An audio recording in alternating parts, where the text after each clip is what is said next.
Vice President Professor Yemi Oshibajo says partnership, innovative thinking, and discipline on the implementation of the resources are critical to driving economic growth in Nigeria. He also wants efforts to be intensified towards tackling inflation and improving domestic production for the benefit of the exchange rate, wealth creation, and poverty reduction. The Vice President spoke at the 28th Nigerian Economic Summit, which is holding in Abuja. Lara Folayo reports. The 28th Nigerian Economic Summit with the theme 2023 and Beyond, Priorities for Shared Prosperity, a theme conceived out of the need to set an agenda for the government elected into power in next year's general election. It is hinged on 5 pillars, namely economic sustainability, visionary leadership, execution, political economy, and inclusive growth. Something this program has helped to do is a bottom-up approach to economic thinking and even budgeting.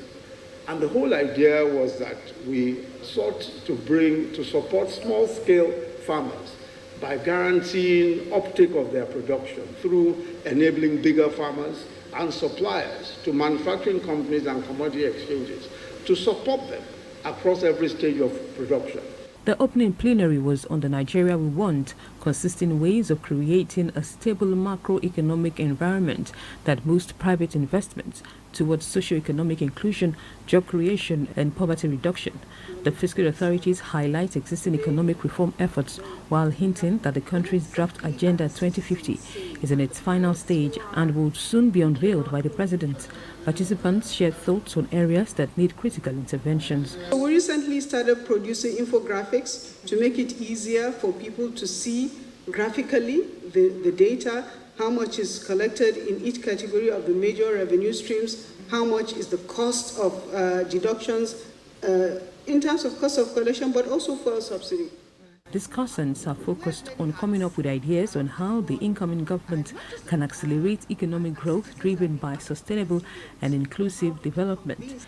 That trust between the government and citizens is yet to be strengthened. I think it's an admission which had been lacking before, that the private sector ought to be helped to develop. Now that the government has realized this, I think the future is bright. Talks over the next few days will center around issues including fiscal policies and transparency, addressing corruption, repositioning the capital market, monetary policies, emerging technologies for social inclusion, agriculture, healthcare, and sports, amongst others. The Nigerian Economic Summit is an annual conference organized by the Nigerian Economic Summit Group, which is a private sector-led think tank that works to boost sustainable economic growth and development. Lara Folayo, TVC News, Abuja.